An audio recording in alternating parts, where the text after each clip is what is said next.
Okay, my brother thinks anime is cringe, so I showed him Naruto. Yo, what's going on? Naruto was actually one of the first animes I've ever watched, and I've seen plenty more since then. That's a lot, right? But recently, I started watching Naruto again with my brother for his first time. He enjoyed shows like Death Note when I recommended it to him, but didn't like Attack on Titan. I'm sorry, what? He thinks anime's cringe and hates all the extra noise they use for reactions. He also thinks everyone that watches anime looks like this. However, he is in the YouTube space, so I told him he needs to start watching if he wants to be more cultured. So after I showed him a few episodes one night, surprisingly, he came to me the next day asking to watch more. This made me think for a second. What makes Naruto so damn good that a normie like my brother, who claims anime's cringe, would sit down and beg me to keep watching with him?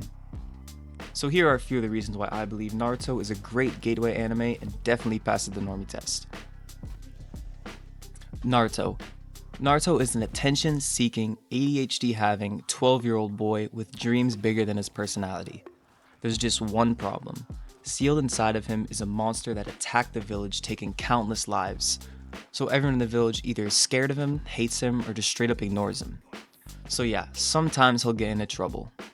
But one thing about Naruto is he never gives up. Not in his dreams, not on his friends, not on his beliefs, and not on himself. And I think that's why people connect with him so quickly. You see a kid who starts from nothing. Nothing above me, nothing below me, nothing on the sides of me. No family, no friends, everything going against him. But what does Naruto do? He puts on a smile and keeps pushing forward. For the next reason, I have two words. Rock Lee. There's just something about the way they introduce this character. First off, the outfit, the haircut, the eyebrows, it's absolutely ridiculous. At first you think he's some kind of joke. Seriously?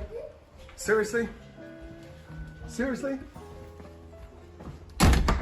But before you know it, he is whooping Sasuke, teaching you a valuable lesson not to judge a book by its cover. And the craziest part, Rock Lee can't even use genjutsu or ninjutsu, which is basically the main power system of the whole show. So everything he does is just off hard work and pure determination. We go into his backstory a little bit and see his struggles and how he overcame them with just hard work, and it's honestly a masterpiece. It was perfect. Perfect. Everything, down to the last minute details. My brother loves Rock Lee and honestly cannot stop talking about him. The dynamic between him and his sensei Guy is easily my favorite duo in the show, and my brother would agree. The meaning of the fights behind Naruto. This is something that Naruto does extremely well. A lot of the fights in this show aren't just like physical battles, it goes deeper than that. It's a battle of beliefs and ideas more times than not. Take Naruto vs Neji in the Chunin exams. On the surface, it's just two ninjas fighting in hopes of being promoted, but the fight is really about two completely different philosophies clashing. Neji, a prodigy, one of the most talented ninjas in the village, but because he was born into a lesser branch of his family, he was basically taught that his fate was already decided, that he was less than, and that he should know his place in the grand scheme of things. Because you don't know your place, and your place is nothing. That's what Neji believes, that people are born into their roles and can't change it. That is all he was taught. Naruto is the complete opposite. He was hated in the village, ignored by everyone, and he's definitely not some natural prodigy.